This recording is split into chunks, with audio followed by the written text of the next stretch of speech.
Plan तो नहीं कर रहा एक भी चैप्टर स्टार्ट करने का, मैं पहले खाली बेसिक चीजें खाली सिखाऊंगा कि क्या है कंपनी वगैरह वगैरह, थोड़ा बहुत ब्रीफ आइडिया दूंगा कि कैसे होता है। देखो कंपनी लॉ अगर सब्जेक्ट को स्प्लिट कर दे तो एक लॉ है जो किसको एप्लीकेबल है, राइट? तुम लोग जीएल पढ़ रहे हो, you are studying various law, है ना? I think so. सीपीसी पढ़ोगे, सीआरपीसी पढ़ोगे, आईपीसी पढ़ोगे, अलग अलग एक्ट पढ़ोगे, कॉन्स्टिट्यूशन हो गया and all that stuff, right?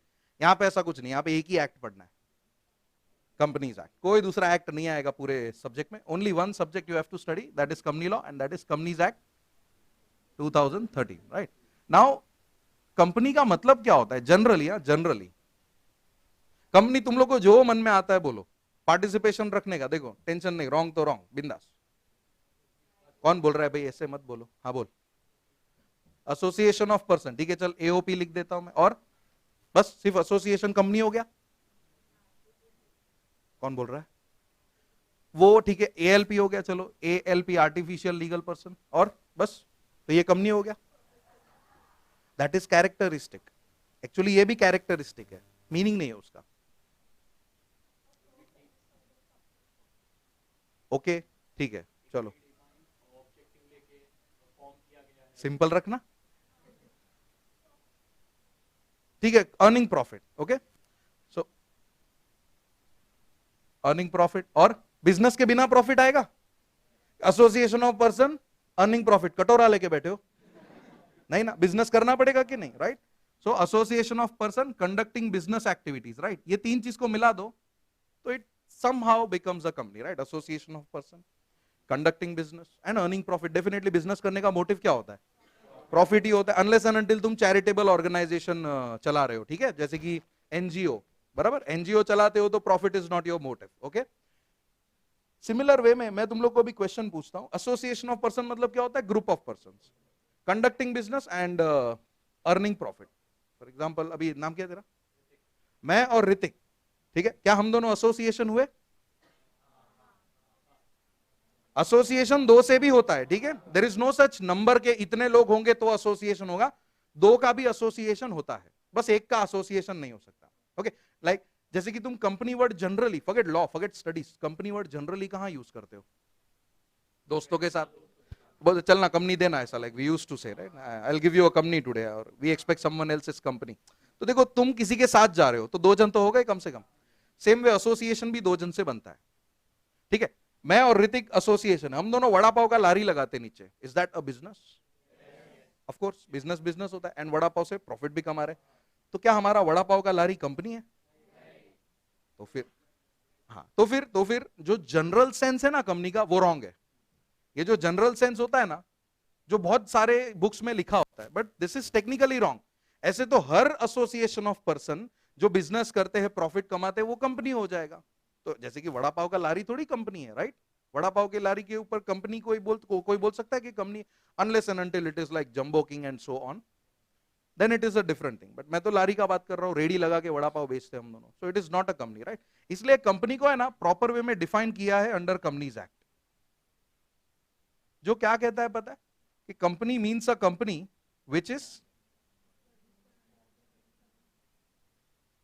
Incorporated, incorporated बोलो या रजिस्टर्ड बोलो, बात तो एक ही है। आई थिंक ये तुमने डबल ईटी में भी सीखा था, जो लोग ने डबल ईटी किया है उन लोगों को बता रहेगा, जिन लोगों ने नहीं किया डायरेक्टली आए हो, सो this is something new for you, right? Company which is incorporated, incorporated नहीं समझता तो रजिस्टर। तो तुमने कैसे, तुम सीएस के स्टूडेंट क्यों कह रहे हो अपने आप को? Why you call yourself as a student of this course?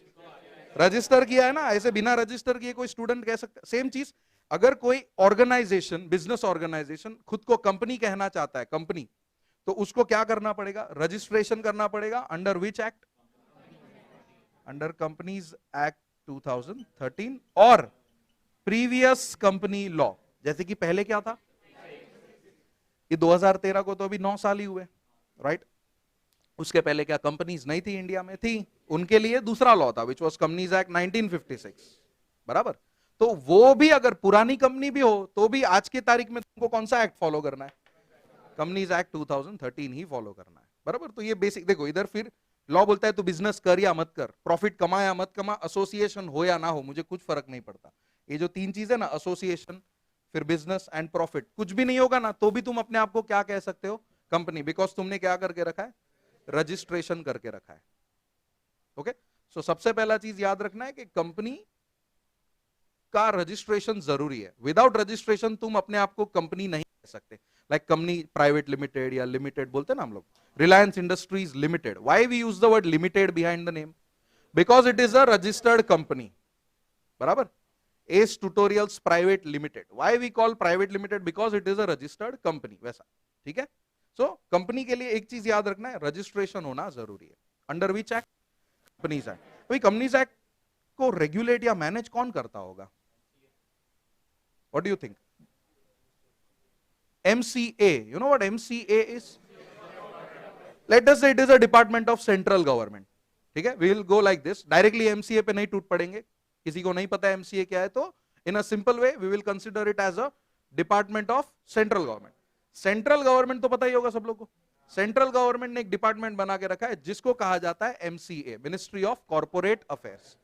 ये पूरा मैनेज करता है कंपनीज एक्ट को। ओके, लाइक इफ वी से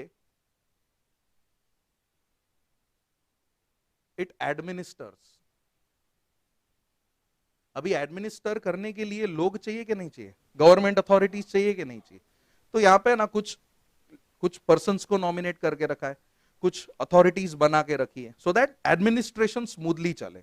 ओके, आज तुम लोग भी सीएस के स्टूडेंट बनते हो तो देखो सीएस का मेन ऑफिस कहां पर है, आईसीएसआई का मेन दिल्ली में। तुम दिल्ली गए थे रजिस्टर करने के लिए? नहीं, इधर तुम लोग ने तो ऑनलाइन ही कर दिया।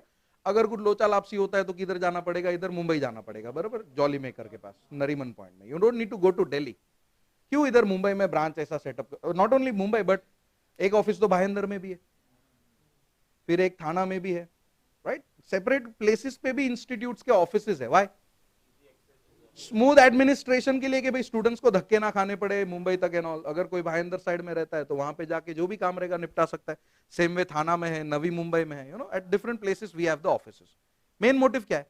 बस ऐसे ही पैसा पड़ा है दुकान खोल के बैठ जाओ? नहीं, स्मूथ एडमिनिस्ट्रेशन के लिए, राइट। किसी स्टूडेंट को कुछ क्वेरी रहेगा so they can you know go over there and solve the queries whatever they have.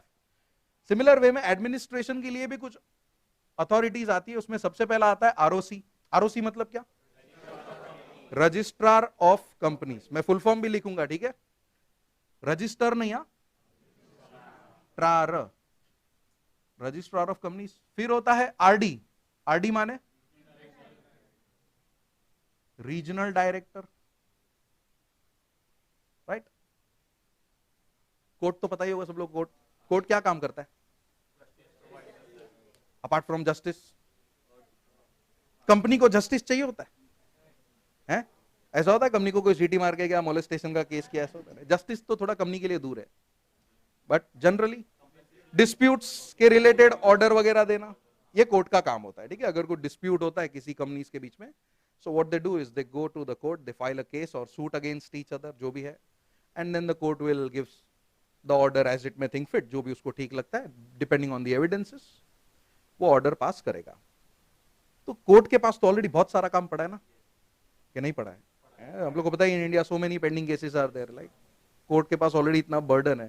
तो एडमिनिस्ट्रेशन में ना कोर्ट को जितना हो सके उतना दूर रखा है, कंपनीज एक्ट ने जितना हो सकता है उतना कोर्ट को दूर रखा है। तो कोर्ट का रिप्लेसमेंट तो कोई चाहिए कि नहीं चाहिए? It is NCLT. Very good, it is NCLT, that is national company law tribunal. Very good, चलो अच्छा है, राइट। ऐसे और भी बहुत सारे अथॉरिटीज बना के रखे। मेन फोकस अपना ये तीन होने वाला है, क्योंकि सबसे ज्यादा ये तीन अथॉरिटीज अपने को इस चैप्टर क्या बोल रहा हूं, सब्जेक्ट में दिखेंगे। और भी होते हैं जैसे कि आईबीबीआई होता है, insolvency and bankruptcy board, but वो अलग लेवल पे चला जाता है, so we don't need to go on that. Okay, ऐसे अथॉरिटीज बनाए जाते ताकि कंपनीज एक्ट को क्या किया जा सके, प्रॉपर वे में एडमिनिस्टर किया जा सके, बराबर, ठीक है। इतना समझा यहाँ पे बेसिक चीज, राइट। इनका क्या रोल है क्या नहीं वो सब जाने दो फिलहाल। ओके, नाउ नेक्स्ट पार्ट पे जाते हैं, एप्लीकेबिलिटी। अभी तुम लोग ने काफी सारे लॉ पढ़े होंगे, तो तुम लोग ने ऐसा भी पढ़ा होगा, this law is applicable to whole of India वगैरह वगैरह वगैरह। Companies act is also applicable to whole of India, ठीक है। पूरे इंडिया में कहीं इंक्लूडिंग जेके कहीं का भी कंपनी हो, वो तो पहले से भी था। कंपनीज एक्ट जो है ना, let me go into a brief a bit, like जब से ये आर्टिकल 370 रिवोक हुआ उसके बाद सारे एक्ट्स जेके में भी एप्लीकेबल हो गए, वरना before that there were many acts जो जम्मू कश्मीर रीजन में एप्लीकेबल नहीं थे बिफोर रिवोकेशन ऑफ आर्टिकल 370। पता है आर्टिकल 370 क्या है? ठीक है, चलो जब आर्टिकल 370 रिवोक हो गया तो इंडिया में जो एक्ट्स एप्लीकेबल थे लाइक अदर स्टेट्स में, वो सारे एक्ट जम्मू कश्मीर में भी एप्लीकेबल हो गए। बट कंपनीज एक्ट का ऐसा नहीं था। Companies act even before that article वो जम्मू कश्मीर में एप्लीकेबल था, तो पहले से ही वही है। तो एप्लीकेबिलिटी की बात करें, it is whole of India, ठीक है, पूरे इंडिया में एप्लीकेबल है। लेकिन इंडिया में किसके ऊपर एप्लीकेबल है? हमारे ऊपर। Are do we individuals have to follow? नहीं भाई। तो applicable to whole of India, that is to all the companies. भाई ये भी जानना जरूरी है, हम लोग के ऊपर थोड़ी, लाइक इंडिविजुअल्स के लिए कंपनीज एक्ट नहीं है। Okay, if we are the part of companies, let us say if we are directors, तो हमारे लिए एक्ट है। If we are shareholders then we have to follow the act. But if we are just a normal individual जिसका companies के साथ कोई लेना देना ही नहीं है, लाइक ठीक है, तो क्या हमारे लिए ये लॉ बना है? नहीं। So this is first of all applicable to all the companies. अभी कंपनीज की कुछ बातें करते हैं। लेट अस से एक कंपनी है जो मैन्युफैक्चर करती है लैपटॉप, लेट अस से डेल। ओके, इसको मैं नॉर्मल कंपनी बोलूं कि बैंकिंग या इंश्योरेंस कंपनी बोलूं? ये नॉर्मल बिजनेस मेकिंग कंपनी है, राइट? सिमिलरली एक और कंपनी का नाम लेते हैं हम लोग, लेट अस से एचडीएफसी बैंक लिमिटेड। लिमिटेड, मैं सिर्फ बैंक नहीं बोल रहा हूं, I am using the word limited as well. तो ये क्या हो गया? लिमिटेड। देखो कभी भी कोई भी नाम के पीछे लिमिटेड लगा ना, लिमिटेड वो कंपनी होता है। प्राइवेट कंपनी रहेगा तो प्राइवेट लिमिटेड लिखा रहेगा, पब्लिक होगा तो सिर्फ लिमिटेड लिखा होगा, राइट? लेकिन लास्ट में लिमिटेड लिखा होगा। अगर लिमिटेड लिखा है तो हमेशा याद रखना कंपनी है। तो I am saying HDFC bank limited, ये वो बैंक नहीं है जिसमें हमारा अकाउंट है, ये कंपनी है, इसमें हमारा अकाउंट नहीं है, ठीक है? HDFC bank limited. ओके, तो एक डेल लिमिटेड हो गया और एक एचडीएफसी बैंक लिमिटेड हो गया। दोनों में डिफरेंस क्या है? देखो दोनों कंपनी तो है ही, लिमिटेड लिमिटेड है, दोनों कंपनी है, सिमिलैरिटी में डिफरेंस पूछ रहा हूं। One company is into banking sector, है ना, मैन्युफैक्चर, ठीक है, like a normal company. Okay, क्या कंपनीज एक्ट दोनों को एप्लीकेबल होगा?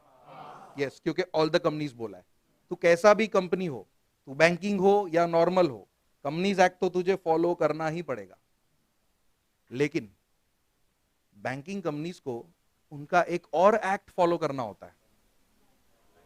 सुन लो सुन लो, बैंकिंग कंपनीज को एक और एक्ट, कोई कंप्यूटर का लॉ है इंडिया में? लाइक कंप्यूटर एक्ट है,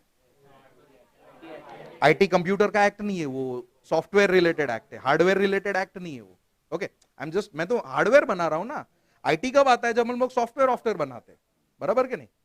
कुछ अगर डेल के लैपटॉप से मैं यूज करता हूं कोई सॉफ्टवेयर और कुछ कांड करता हूं, तो डेल वाले को उठा के लेके जाएंगे? नहीं ना, सॉफ्टवेयर ब्लॉक होएगा कि कंपनी ब्लॉक होएगा? So IT is related to software and all, ठीक है, इंफॉर्मेशन टेक्नोलॉजी। ये तो मैं हार्डवेयर बना रहा हूँ, खाली लैपटॉप कंप्यूटर्स बना के बेच रहा हूँ। फिर उसका लोग क्या करते क्या नहीं वो उनका डिसीजन है, right? So talking about these two companies, एक नॉर्मल कंपनी है और एक बैंकिंग कंपनी है। दोनों को कौन सा एक्ट एप्लीकेबल है? कंपनीज एक्ट तो है ही, लेकिन एक स्पेशल एक्ट हो गया यहाँ पे, which is applicable to which? Banking company. और उसको क्या कहते हैं, याद है? Banking regulation act. सुना है कभी? कभी भी प्राचीन काल में सुना हो तुम लोग ने? बैंकिंग रेगुलेशन एक्ट 9, अच्छा ठीक है, 1949, right? Now HDFC bank limited है, वो बैंकिंग कंपनी है, तो वो बैंकिंग रेगुलेशन एक्ट भी फॉलो करेगा, right, under the guidelines of RBI, क्योंकि बैंक का धंधा भी कर रहा है तो उसको दूसरा एक्ट भी फॉलो करना है। नाउ अगर कुछ क्लैश हो जाता है कि कंपनीज एक्ट भी कुछ कह रहा है और बैंकिंग रेगुलेशन एक्ट भी कुछ कह रहा है for the same transaction, right? Let us say this marker is a transaction. Okay, इस मार्कर के रिलेटेड बैंकिंग रेगुलेशन एक्ट में भी कुछ लिखा है, देखो लॉ तो फॉलो करना ही पड़ेगा। ओके, तो इस मार्कर के रिलेटेड बैंकिंग रेगुलेशन में भी कुछ लिखा है और कंपनीज एक्ट में भी कुछ लिखा है। तो ये क्या फॉलो करेगा इस ट्रांजैक्शन में? What we need to follow? Companies act के banking regulation act? Banking regulation act. Why? It is a special act, it is called as special act. अभी स्पेशल एक्ट क्या होता है? जो सिर्फ पर्टिकुलर क्लास ऑफ कंपनी के लिए बना होता है। Like I would say IRDA, IRDA पता है? Insurance regulatory development authority act. अभी तुम लोग समझ गए ये किसको एप्लीकेबल होगा? इंश्योरेंस कंपनीज को। तो इंश्योरेंस कंपनीज जो है, लाइक लेट अस से ICICI prudential life insurance limited, ये सुना है तुम लोग ने? अमिताभ बच्चन का ऐड आता है, right? So it also has limited at the end of the name, prudential life insurance limited. तो बिजनेस तो उनका इंश्योरेंस का है, लिमिटेड लगा के कंपनी भी बना दिया, बट साइमल्टेनियसली वो कौन सा लॉ फॉलो कर रहे? आईआरडीए। सो जब भी कंपनीज एक्ट और उनके स्पेशल एक्ट में क्लैश होता है, तो प्रायोरिटी किसको देने का? स्पेशल एक्ट को देने का। एक सिंपल एग्जांपल देता हूं, तुम लोग ने डिपॉजिट वर्ड कहां सुना है? जनरली डिपॉजिट, बैंक, तुम लोग का सेविंग अकाउंट होता है कि नहीं, है ना, बराबर? कभी भी तुम बैंक में गए होंगे पैसा डिपॉजिट करने, विड्रॉ करने नहीं बोल रहा हूं, डिपॉजिट करने, means bank is accepting your deposit, है ना?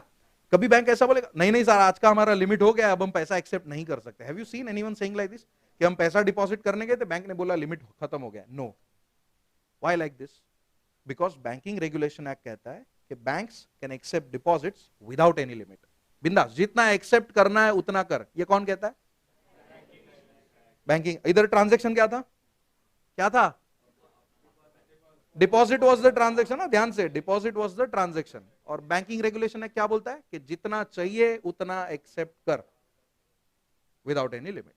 वेयरएज कंपनीज एक्ट है ना, लिमिट सेट करता है, बोलता है कि तेरे को डिपॉजिट चाहिए 35%, दैट्स इट। तो देखो, एक ट्रांजेक्शन के लिए दो चीजें आ गई, एक तरफ कंपनीज एक्ट बोलता है 35% लेने का, दूसरी तरफ बैंकिंग रेगुलेशन बोलता है अनलिमिटेड लेने का। अभी क्या फॉलो करे? Banking regulation, unlimited. Why? whenever there is a clash between general act and special act, priority किसको देना है? स्पेशल एक्ट को प्रायोरिटी देना है। सिमिलरली इंश्योरेंस कंपनी होता, कंपनीज एक्ट और आईआरडीए क्लैश होता, आईआरडीए। अगर क्लैश नहीं हो रहा होता तो भाई कंपनीज एक्ट को ही वैल्यू देना पड़ेगा, ठीक है? If there is a clash like same transaction, two law, what you need to do? एक सिंपल एग्जांपल, लाल सिग्नल पे गाड़ी रोकते हो, एम्बुलेंस रुकता है, खत्म, समझ गए? Ambulance is not falling under that rules of traffic law. वो बिंदास रूल तोड़ के रॉन्ग साइड किधर भी घुसा सकते हैं, हम रॉन्ग साइड जाएंगे तो पावती आएगा सीधा अगले दिन, बराबर कि नहीं, फोटो के साथ, राइट? अभी तो अच्छा रूल हो गया, even you can click the photo and send to RTO, वो लोग एक्शन ले लेंगे। पता है तुम लोगों को? अगर कोई आड़ा टेढ़ा चलता रहेगा ना, फोटो खींच लेने का, ट्विटर पे जाने का, आरटीओ को टैग कर देने का, उन लोग पावती भेज देंगे, मजा आएगा, बराबर, राइट? सो एप्लीकेबिलिटी याद रखना, सबसे पहले it is applicable to whole of India, सारे स्टेट्स कवर्ड है, सारे स्टेट्स। एक मजे की बात बताओ, जो कंपनीज एक्ट 1956 था ना, उसने एक सेंट्रल गवर्नमेंट को पावर दे के रखा था। क्या पावर था पता है? कि अगर सीजी चाहे तो कुछ स्टेट्स में, नॉट ओनली जेके, हाँ, कुछ स्टेट्स में कंपनीज एक्ट को एप्लीकेबल नहीं होने देगा, लेकिन पावर नहीं होने देगा। सीजी के पास पावर था मनमानी करने का, कि बोलेगा नागालैंड में कंपनीज एक्ट के ये 40 सेक्शन एप्लीकेबल नहीं होंगे तो नहीं होंगे। क्यों? क्योंकि वो एक्ट किसको पावर दे रहा था? सीजी को पावर दे रहा था। तो ये गलत है क्या? सीजी, देखो, government is under the control of this politicians, right, in short political parties. ये लोग अपने हिसाब से मिसयूज कर सकते हैं। तो तुम लोग को क्या लगता है, ऐसा रूल होना चाहिए कि नहीं होना चाहिए? कंपनीज एक्ट 2013 ने वो रूल को हटा दिया कि भाई ऐसा जो सीजी को भी स्पेशल पावर मिल रहा था वो भी उसके हाथ से छीन लिया। तो आज कंपनीज एक्ट हर एक स्टेट में एप्लीकेबल है, वरना 10 साल पहले सीजी के पास पावर था। There were some states, one of them is Nagaland, not all the states but few states, जहां पे सीजी चाहेगा तो बोल सकता है कि ये सारी चीजें कंपनीज एक्ट की एप्लीकेबल नहीं होगी तो नहीं होगी। बट आज के तारीख में no such rule, okay, it is applicable everywhere. And whenever there is a clash between two acts, when I say two acts मतलब कौन सा एक्ट? जनरल एक्ट और स्पेशल एक्ट। हमेशा जनरल एक्ट कौन सा रहेगा? कंपनीज एक्ट ही general act रहेगा, ठीक है, हमेशा कंपनीज एक्ट ही जनरल एक्ट रहेगा। एंड स्पेशल एक्ट मतलब क्या? वो एक्ट स्पेसिफिकली उस टाइप ऑफ कंपनी के लिए बनाया गया है, बराबर, पर्टिकुलरली उस, जैसे फॉर एग्जांपल एलआईसी ले लो, एलआईसी तो पता है ना सब लोगों को, एलआईसी का एक एक्ट है, पता है तुम लोगों को? एलआईसी एक्ट है। एलआईसी तो हम लोगों को पता है, जहां पे हमारा इंश्योरेंस वगैरह हम लोग निकालते हैं। एलआईसी का फुल फॉर्म क्या है? Life insurance corporation. But LIC को रेगुलेट करने के लिए गवर्नमेंट ने एक लॉ बना के रखा है, and that law is called as LIC act. तो एलआईसी को कंपनीज एक्ट और एलआईसी एक्ट में अगर सिलेक्ट करना पड़े तो प्रायोरिटी किसको देगा? एलआईसी एक्ट को देगा priority, that way, okay. So whenever there is a clash, always ध्यान रखना क्या प्रीवेल करना है? स्पेशल एक्ट विल प्रीवेल, बराबर। यहां तक याद है? इतना क्लियर? अभी इस पे जाते हैं वापस। इसको फिलहाल हटा देते, मुझे इसकी जरूरत नहीं है, ये दोनों की जरूरत है मुझे। ये दोनों के रोल्स बता रहा हूं मैं तुम लोगों को, ठीक है? रोल्स, अभी ये तो पहले नाम बताया ना, what are the roles, ROLES। तुम लोग जब एडमिशन ले रहे थे, तुमने सारी डिटेल्स वगैरह, तुम्हारा रिजल्ट, फोटो, सिग्नेचर विग्नेचर, पैसा वैसा किसको फाइल किया, किसको सबमिट किया? ICSI को सबमिट किया। उसके बाद तुम स्टूडेंट बने, बराबर, मतलब ICSI के स्टूडेंट बने। इन शॉर्ट एप्लीकेशन किया कि नहीं, फीस भरा कि नहीं? ऐसा ही कुछ यहां पे भी होता है कंपनीज एक्ट में कि whenever you do some transactions, not all but there are some transactions, जो तुम करते हो ना, तो उस ट्रांजैक्शन के रिलेटेड इन्फॉर्म करना पड़ता है। किसको? ROC को, कि भाई हमने ये किया। Like for example you appoint a director, company में डायरेक्टर होते कि नहीं होते? होते हैं। अगर मैं मेरी कंपनी में कोई डायरेक्टर अपॉइंट करता हूं, तो मैं किसको इन्फॉर्म करूंगा कि भाई हमने इस नाम के बंदे को एज अ डायरेक्टर अपॉइंट किया है। तो ROC के पास है ना, सब फाइलिंग का काम होता है। कोई भी इंफॉर्मेशन तुम्हें फाइल करनी है, अभी कौन सी फाइल करनी है वो तो हम लोग जैसे जैसे आगे चैप्टर्स पढ़ेंगे तो अपने को समझ में आता जाएगा, क्या ये भी फाइल करना है, ये भी इसके रिलेटेड फाइलिंग होगा, उसके रिलेटेड फाइलिंग होगा, and so on. But the thing is, ROC में हमेशा फाइलिंग होगा। ROC अपने को कोई ऑर्डर देने वाला है क्या? नहीं, ROC अपने को कोई ऑर्डर नहीं देने वाला है। क्या ROC के पास अप्रूवल भी मांगने जाना है? नहीं। ROC को हम लोग खाली क्या करेंगे, फॉर्म फाइल करेंगे। लाइक फॉर्म फाइल करेंगे एज इन, तुम लोग ने कैसा एप्लीकेशन फॉर्म भरा था, जिसमें तुम लोग ने फॉर्म कैसा था याद है? मुझे तो पता है, तुम लोग वेबसाइट पे जाओगे तो सारे कॉलम्स होते हैं, योर नेम एंड ऑल, कोई फॉर्म नहीं होता। बट इमेजिन करो वो कोई फॉर्म होता तो सेम चीजें होती, बराबर के नहीं? तो वैसे यहां पे भी फॉर्म्स होते हैं, हर एक ट्रांजेक्शन का अपना अपना फॉर्म होता है। तुम लोग ने पैन कार्ड निकाला, फॉर्म भरा होगा एक शायद से, है ना? इफ यू रिमेंबर, एक फॉर्म होगा जिसके ऊपर तुम्हारा साइन लिया होगा, फोटोग्राफ चिपका होगा, unless and until it is done online. आज दोनों ऑप्शंस अवेलेबल है, you can do directly online, तुम्हारे आधार के थ्रू ही तुम्हारा पैन मिल जाता है। बट अगर फिजिकली किया होगा तो फॉर्म 49A आई थिंक, है ना? फॉर्म 49A होगा, उसके ऊपर तुमने सब इंफॉर्मेशन लिखी होगी, फोटो चिपकाया होगा, एंड देन बाद में तुम्हारा पैन कार्ड आया होगा। फॉर्म भरा के नहीं भरा? सेम वे कंपनीज एक्ट में भी जब कंपनी कुछ ट्रांजैक्शंस करती है, जहां जहां फॉर्म भरना है वहां वहां फॉर्म भरना पड़ेगा। किसको? ROC को। तो ROC का एक काम है क्या? फाइलिंग। ठीक है, कुछ भी फाइल करना है, फाइल मतलब सबमिट करना है, अप्लाई एप्लीकेशन देना है, तो हमेशा किसको होगा? ROC को होगा, राइट?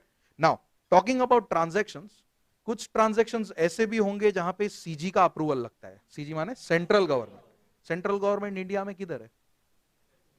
हर एक चीजें सेंट्रलाइज दिल्ली में ही है, ठीक है, एवरीथिंग इज इन दिल्ली, इधर मुंबई में कुछ नहीं है।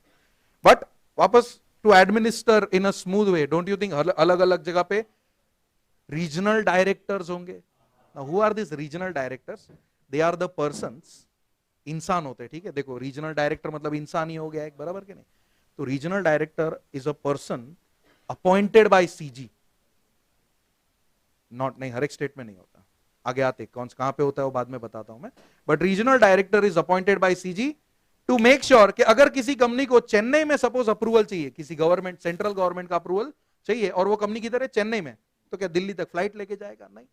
सो डोंट यू थिंक चेन्नई में एक सेंट्रल गवर्नमेंट के पर्सन को अपॉइंट करके रखा रहेगा कि भाई अगर किसी कंपनी को मेरा काम है, मेरा मतलब किसका, तो तू हैंडल कर लेना। ऐसा इन इंग्लिश अगर मैं बोलूं तो powers of CG are delegated to RD। English समझना है थोड़ा बहुत? Powers of CG are delegated to RD, मतलब तुम्हें सेंट्रल गवर्नमेंट का दरवाजा खटखटाना है तो CG के पास नहीं जाना है, किसके पास जाना है? RD के पास। समवन सेड हर एक स्टेट में, बराबर? हर एक स्टेट में नहीं होता। हर एक स्टेट में कौन होता है पता है? ROC is present in every state. India में कितने स्टेट हैं? एक कम हो गया, 28 स्टेट से, ठीक है? पहले 29 थे, अभी 28 है, राइट? तो ये 28 स्टेट में, नॉट ऑल द स्टेट्स, जैसे कि गोवा में नहीं है, अभी छोटे छोटे स्टेट्स के लिए जरूरत नहीं है ऑफिस खोलने के, तो गोवा को महाराष्ट्र के साथ मर्ज करके रखा हुआ है। So but probably most of the states have an ROC office. Most of the states, बड़े बड़े स्टेट्स जो है, सबके पास अपना अपना ROC ऑफिस है। सो दैट अगर मुंबई में मेरा कंपनी है, तो मुझे अगर कोई फाइलिंग का काम करना है तो मैं मुंबई के ROC के पास जाके मेरा काम कर सकता हूं कि नहीं कर सकता हूं? Yes. Why do I need to rush at Delhi again and again? क्योंकि ये सारी चीजें देखो सेंट्रलाइज्ड होती है। MCA is not, the companies act is not falling under state law. State law होता है तो स्टेट में ऑफिस होते हैं, बराबर? सेंट्रल लॉ होता है तो हमेशा दिल्ली में मेन ऑफिस होता है उसका, न्यू दिल्ली, राइट? जैसे कि अभी अभी पार्लियामेंट बन रहा है अपना नया, देखा, बन गया, वही मतलब उद्घाटन करना बाकी है खाली बस। So everything is there in Delhi itself, right.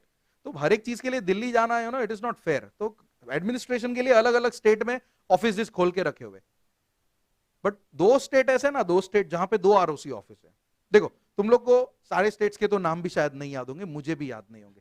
मैं भी लिखने जाऊंगा ना तो 25 तक शायद लिख लूंगा, बाकी के 4-5 तो मैं भी भूल जाऊंगा।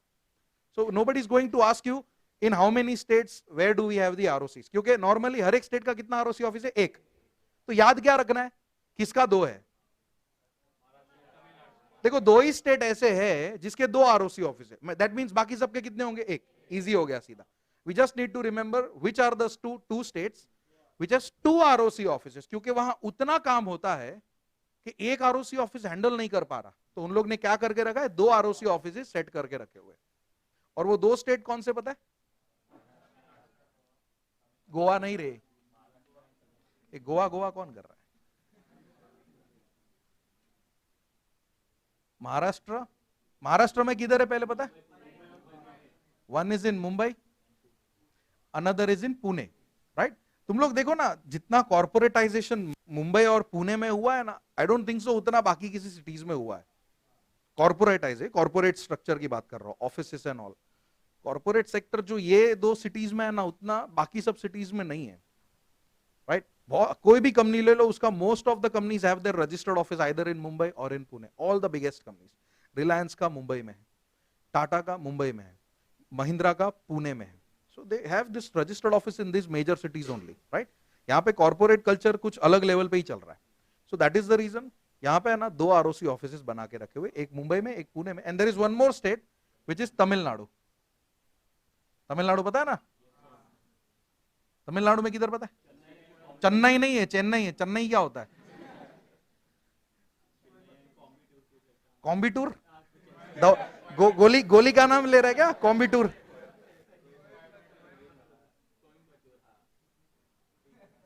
कॉम्बिटूर, दांत दर्द कर रहा है, कॉम्बिटूर ले लो, ऐसा क्या ऋतिक, क्या हीरो बनेगा तू,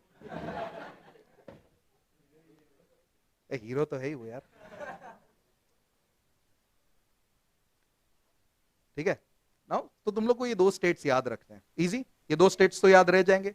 nobody is going to ask you Goa में आरओसी ऑफिस है कि नहीं, but there is a possibility this can be asked. There can be a question, every state has an ROC office, every state has only one ROC office, तो तुम्हारा answer क्या होना चाहिए,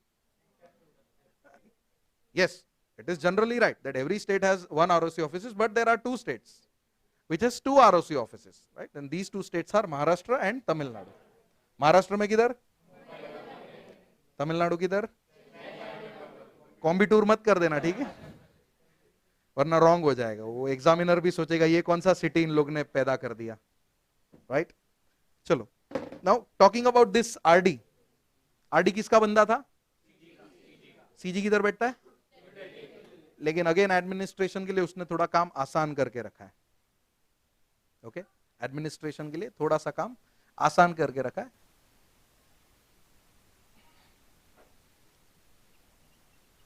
regional director है ना, स्टेट लेवल पे नहीं बैठता, बट जोनल लेवल पे बैठता है ना। What is zonal level, zones, how many zones we have in India, 4, north south east west।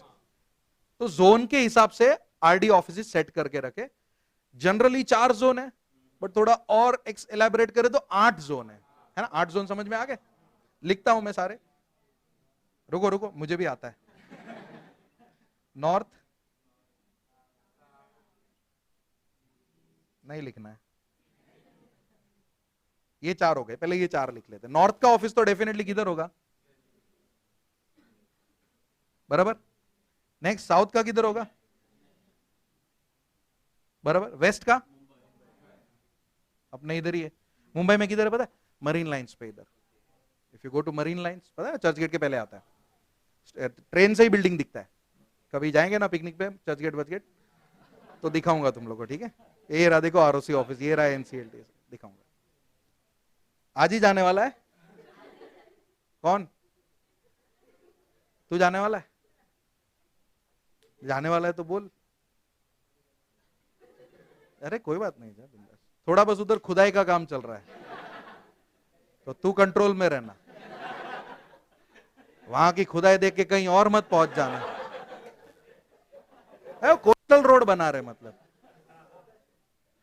तू अपना डांबर मत डालने लगा। बोला मैं भी रोड बनाएगा, तेज चलूंगा। ईस्ट में किधर है? क्या बोला? कत्ता नहीं है वो, काता है, कोलकाता। तू कट्टा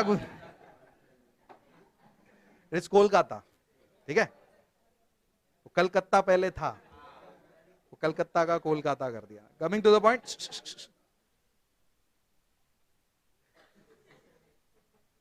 4 जोन पे 4 आरडी ऑफिसर को बिठा के रखा है। नाउ कोई अभी वापस कोई बीच में रह रहा है तो उसको वापस ट्रैवल करना पड़ेगा, तो और करने के लिए और भी ऑफिस, लाइक देखो ऐसे करता हूं, राइट। तो ये जोन कौन सा हो गया? ये जोन नॉर्थ वेस्ट। ये जोन कौन सा हो गया? ये बराबर। तो नॉर्थ वेस्ट का ऑफिस किधर है पता है? अहमदाबाद। तुम बोलोगे सर अहमदाबाद मुंबई बाजू बाजू में, हाँ ठीक है बट है वहां पे ऑफिस, ठीक है। It is like 1 night away, रात को बैठो सुबह अहमदाबाद, बराबर। नॉर्थ ईस्ट का किधर है पता है?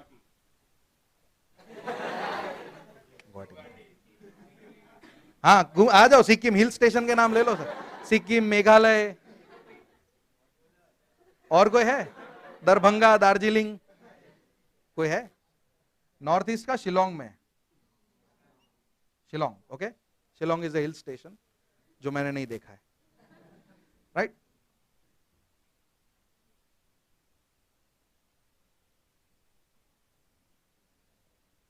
हैदराबाद तो पता ही होगा, बराबर।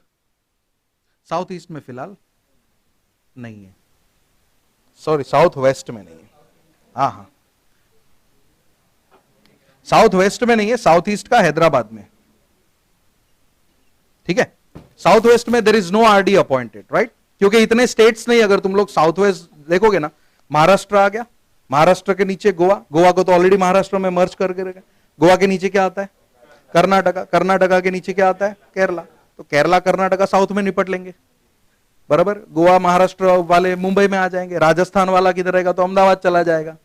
सो that is the reason south west में जरूरत नहीं है फिलहाल, ओके राइट। सो ये 7 जोन्स पे कौन ऑपरेट कर रहा है? आरडी। दैट मींस अगर किसी को भी सीजी का अप्रूवल चाहिए, so don't you think as per their zonal requirement या जोनल एरिया वहां पे जाके अपना काम कर सकते हैं? यस। आरडी का काम क्या होता है पता है? अप्रूवल देना। देयर आर मेनी ट्रांजेक्शंस जो करने के लिए गवर्नमेंट का अप्रूवल लेना पड़ता है, बराबर। मेनी ट्रांजेक्शंस तुम लोग ने भी काफी बार फ्यूचर में, मींस इन फ्यूचर जब तुम सीएस बन जाओगे, you will deal with this transaction. ये ट्रांजेक्शन के लिए we need to make an application to CG. तो तुम दिल्ली नहीं जाओगे, घूमने नहीं मिलेगा, ठीक है। कंप्यूटर पे बैठ के आरडी को एप्लीकेशन डाल देना है कि भाई अपने को ऐसा ऐसा अप्रूवल चाहिए। Based on the application RD will grant you the approval. So RD का मेन काम क्या होता है? अप्रूवल। आरडी फॉर्म वॉर्म कलेक्ट करने का काम नहीं करता, फाइलिंग का काम सारा कौन देखता है? कि भाई तूने ये काम का फॉर्म भरा के नहीं, वो काम का फॉर्म भरा के नहीं, ये किया कि नहीं, वो किया कि नहीं, वो सब कौन देखता है? आरओसी। कुछ भी लोचा पकड़ने का है तो पहले किसको देख चेक करेंगे? गवर्नमेंट, आरओसी को, क्योंकि आरओसी इज द प्लेस जहां पे तुम्हारा सारा चिट्ठा पड़ा है। कंपनी का पूरा हिस्ट्री किसके पास होता है? आरओसी के पास होता है। आरडी के पास तुम्हारा हिस्ट्री नहीं, आरडी के पास तुम अप्रूवल लेने जाते हो कि सर सर ऑर्डर दे दो, order in the sense approval दे दो कि हम लोग को ये काम करना है, उसके बाद ही तुम वो काम कर सकते हो, बराबर। तो ये 2 मेजर रोल्स होते हैं इसके। आरओसी का क्या रोल है? एक्सेप्टिंग द फॉर्म्स, फाइलिंग का काम होता है, ठीक है। फाइलिंग समझ में आता है, सबमिशन, राइट। एंड आरडी का मेन काम क्या है? अप्रूवल देना, ऑर्डर देना। सामने से देगा कि एप्लीकेशन करना पड़ेगा? एप्लीकेशन करना पड़ता है, बराबर। यहां तक क्लियर? इतना कोई डाउट? हाँ, एक और था खाली, कंपनीज एक्ट 1956 में ना, there were 658 sections. If you see on the first page, तुम्हें दिख रहा है स्ट्रक्चर ऑफ द एक्ट? ऐसे ही खाली बताने के लिए बता रहा हूं। उसमें देखो पहले कितने थे? पुराने एक्ट में there were 658 sections, but in the new act 470 कर दिया। सो थोड़ा रिड्यूस किए सेक्शंस को, राइट। इजी हो गया अपने लिए। नो डाउट अपने को 470 नहीं पढ़ना। Companies act has 470 sections considering covered in 29 chapter. अपने को थोड़ी 29 चैप्टर, अपने को कितने? 23 चैप्टर्स ही है। तो सारे सेक्शंस तो नहीं है, but on an average 250-300 sections है, बस ज्यादा नहीं है, ठीक है। 250 से 300 सेक्शन है बस। अभी भी तुम्हारे पास देखो कितने दिन है, यू हैव 4 months 120 days, दिन के 2 करोगे तो भी ये 250 सेक्शन हो जाएंगे, इट इज इजी। तो दिन के 2 ही करने खाली, बस ज्यादा कुछ नहीं, राइट। बट जब 1956 एक्ट था तो ऐसी क्या मस्ती चढ़ी गवर्नमेंट को कि नया एक्ट लेके आए पूरा का पूरा। सी लॉ होता है ना, लॉ वो अमेंड होता है, लॉ होता है ना, लॉ अमेंड होता है, छोटा मोटा चेंजेस चलते रहता है। बट पूरा का पूरा लॉ उठा के नया क्यों लेके आए ये लोग, ऐसी क्या मस्ती चढ़ी थी वो टाइम पे 2013 में।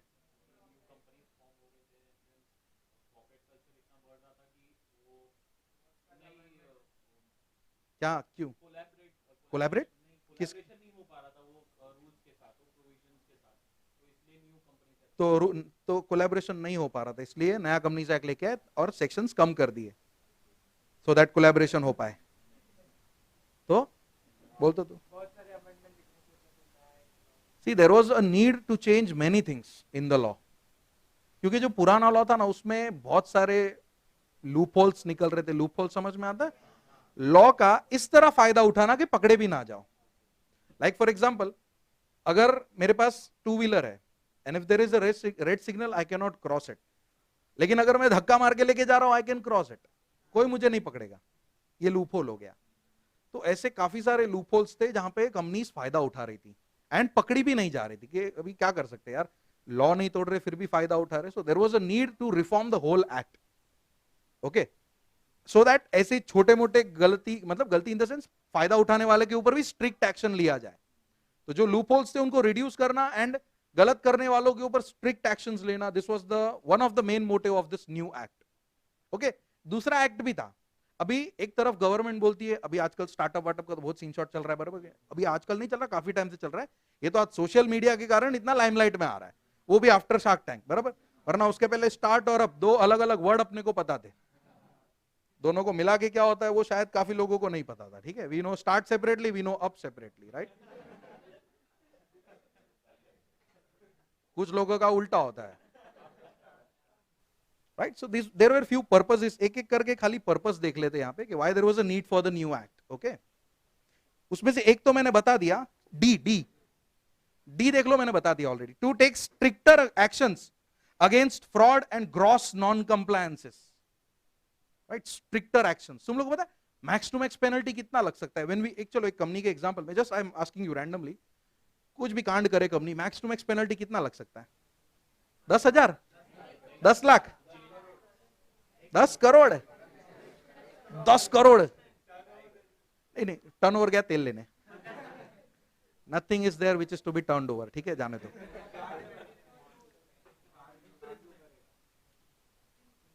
अरे नहीं, मॉनिटरी जेल तो ठीक है, जाने दे।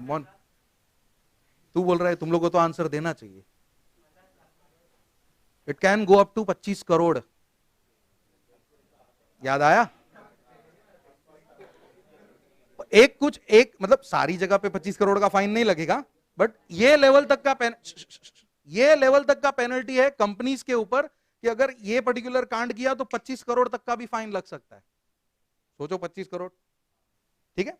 तो एक तो था to enforce stricter actions against fraud, और भी कुछ रीजंस थे। देखो एक तरफ स्टार्टअप वार्टअप का बात कर रहा था, you know there is a culture which is there in India right now to promote entrepreneurship. ये बोलने को मेरे को एक पहले सांस लेना पड़ता है, ये word, I need to take a breath and then I can say this word, entrepreneurship, बराबर, बराबर कि नहीं? तो एंटरप्रेन्योरशिप का है ना कल्चर चल रहा है ना। एंटरप्रेन्योरशिप, अगर एंटरप्रेन्योर होना है तो कंपनी बनाना है, जोक्स अपार्ट, बट सुन लो, बिना कंपनी बनाए तुम एंटरप्रेन्योर नहीं कह सकते हो अपने आप को, ठीक है। फंडिंग वंडिंग चाहिए। देखो अभी शार्क टैंक में तुम लोग देखे, आई विल 25% इक्विटी, 5% इक्विटी, मतलब कंपनी है, ठीक है, कंपनी है तभी ये लोग इक्विटी मांगते। सो एंटरप्रेन्योरशिप को प्रमोट करने के लिए कंपनीज बनाने को कहा गया था कि तुम कंपनीज रजिस्टर करो, बिजनेस करो, ये करो वो करो। एक चीज सोचो, गवर्नमेंट तुम्हें एनकरेज कर रहा है कंपनीज बनाने के लिए, दूसरी तरफ 650 सेक्शन रख रहा है फॉलो करने के लिए, तुम क्या बोलोगे कि भाई नहीं बनाना है? दैट इज करेक्ट, बहुत सारे कंपनीज ऐसे नहीं बनाने के, जा मैं मेरे बिजनेस पे ध्यान दूं कि तेरे 650 सेक्शन पे ध्यान दूं, पॉइंट वैलिड है कि नहीं है?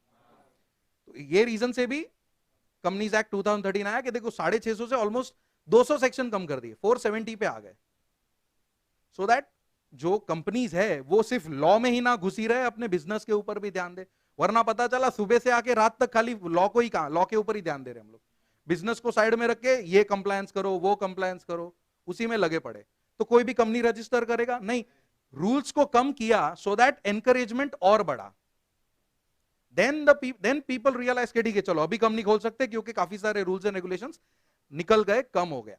Now it is easy for us to do business, ज्यादा रूल्स एंड रेगुलेशंस का झंझट मारी नहीं पालना है। तो that is one of the reason of new act, ठीक है, जो पहले पॉइंट में दिया हुआ है।